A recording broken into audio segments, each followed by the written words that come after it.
ఏపీలో సిజేరియన్లు తగ్గించాలన్న CM Chandrababu, fee రియంబర్స్మెంట్పై మంత్రి Nara Lokesh, YCP MLC Botsa Satyanarayana మధ్య వాగ్వాదం. వైసీపీ హయాంలో ప్రతిదానికి అక్రమ కేసులన్న మంత్రి అనిత, రాజకీయ ఆరోపణలు తప్ప మరొకటి లేదన్న వైసీపీ. మండలిలో ఎమ్మెల్సీ నాగబాబు తొలి ప్రసంగం. రాజకీయ కక్షలతో సామాన్యుల జీవితాలు తారుమారు చేశారని ఆవేదన.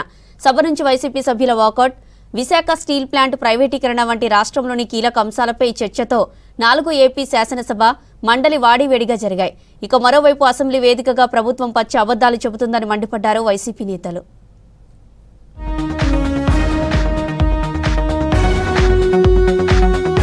ఏపీ అసెంబ్లీ సమావేశాలు హాట్ గా కొనసాగాయి. దేశంలో సిజేరియన్లలో ఏపీ అగ్రస్థానంలో ఉండటంపై ఆవేదన వ్యక్తం చేశారు సీఎం చంద్రబాబు. ఇది మంచిది కాదన్నారు. సిజేరియన్లు ఎలా నియంత్రించాలో ఆలోచించవలసిన అవసరం ఉందన్నారు. అసెంబ్లీలో వైద్య ఆరోగ్య శాఖపై చర్చ సందర్భంగా సిజేరియన్లపై మాట్లాడారు బాబు. 90% సిజేరియన్లు ప్రైవేట్ హాస్పిటల్లో జరుగుతున్నాయని చెప్పారు. ఇలాంటి ధోరణిని ప్రభుత్వం ఆమోదించదని స్పష్టం చేశారు. ఈ డాక్టర్లు కూడా ఎక్కడికక్కడ డబ్బుల కోసం వచ్చిన వాళ్ళందరికీ సేఫ్ డెలివరీ ప్రాక్టీస్ చేయాల్సింది పోయి సిజేరియన్ ప్రోత్సహించే పరిస్థితికి వస్తున్నారు. This is highest among all states. మంది అన్ని రాష్ట్రాల కంటే ఆంధ్రప్రదేశ్ సిజేరియన్ ఆపరేషన్లో నెంబర్ 1. అంటే 90% సిజేరియన్ అన్ని ప్రైవేట్ హాస్పిటల్ జరుగుతున్నాయి.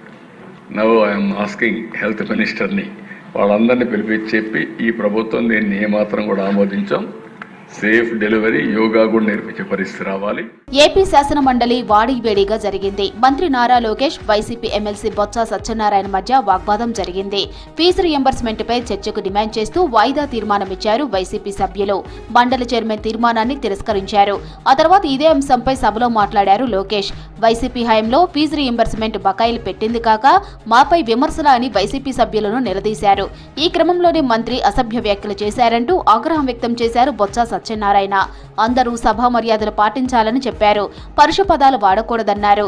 అయితే తాను పరుష వ్యాఖ్యలు చేసినట్లు బొత్స చేసిన ఆరోపణలు అవాస్తవం అన్నారు లోకేష్.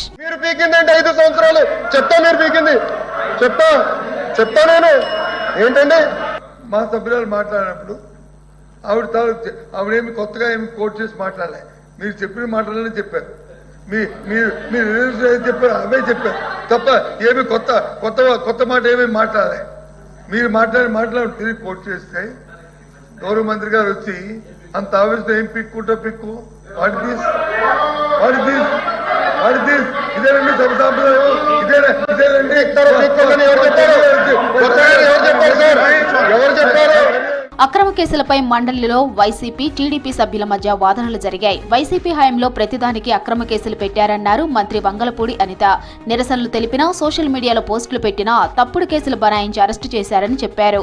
ఇదంతా రాజకీయాల ఆరోపణలే తప్ప మరొకటి లేదన్నారు వైసీపీ సభ్యులు. ఇది మంచి సంప్రదాయం కాదంటూ సభ నుంచి వాకౌట్ చేశారు. ప్రభుత్వం మీద వ్యతిరేకంగా ఒక పోస్ట్ పెట్టినందుకు, పోస్ట్ పెట్టడమే కాదు ఆ పోస్ట్ ఫార్వర్డ్ చేసినందుకు, అంటే దాని మీద కేసులు పెట్టడమే కాదు, ఎస్పెషల్లీ మహిళలు ఎవరైనా కూడా ఆ ప్రభుత్వాన్ని వ్యతిరేకిస్తే ఏదైనా పోస్ట్ పెడితే గత ప్రభుత్వాన్ని క్యారెక్టర్ అసాసియేషన్ చేసి కూడా సోషల్ మీడియాలో పోస్టులు పెట్టిన సందర్భాలు కూడా ఈ సందర్భంగా గుర్తు చేయాలి. రాష్ట్రంలో 1,00,000కు పైగా కేసులు కోర్టులో పెండింగ్ లో ఉన్నాయన్నారు జనసేన ఎమ్మెల్సీ నాగబాబు. కొందరు వ్యక్తులు చట్టాన్ని తమ చుట్టాల్లా వాడుకున్నారని, దానివల్ల సామాన్యులు ఇబ్బందులు పడాల్సి వస్తుందన్నారు. మండలిలో తొలి ప్రసంగం చేశారు నాగబాబు. అక్రమ కేసులపై సభలో మాట్లాడారు. రాజకీయ కక్షలతో పెట్టిన కేసులతో సామాన్యుల జీవితాలు తారుమారవుతున్నాయని తెలిపారు. ఏ వ్యక్తి తప్పు చేయకపోయినా అన్యాయంగా కేసులు పెట్టబడి తనకి న్యాయం చేయమని కోర్టు మెట్లు ఎక్కినప్పుడు అతనికి సరైన సమయానికి న్యాయం అందించలేకపోతే అతన్ని మనం విక్టిమైజ్ చేస్తున్నాడు. అందుకే దీని మీద మనం దృష్టి పెట్టాల్సిన అవసరం ఉంది. విశాఖ స్టీల్ ప్లాంట్ ప్రైవేటీకరణ అంశం ఏపీ వ్యాప్తంగా చర్చనీయాంశమైంది. కూటమి ప్రభుత్వం స్టీల్ ప్లాంట్ను ప్రైవేట్ పరం చేస్తుందంటూ ఆరోపణలు వస్తున్నాయి. ఈ విషయంలో శాసన మండలిలో క్లారిటీ ఇచ్చారు మంత్రి లోకేష్. ప్లాంట్ ప్రైవేటీకరణ జరగదని స్పష్టం చేశారు.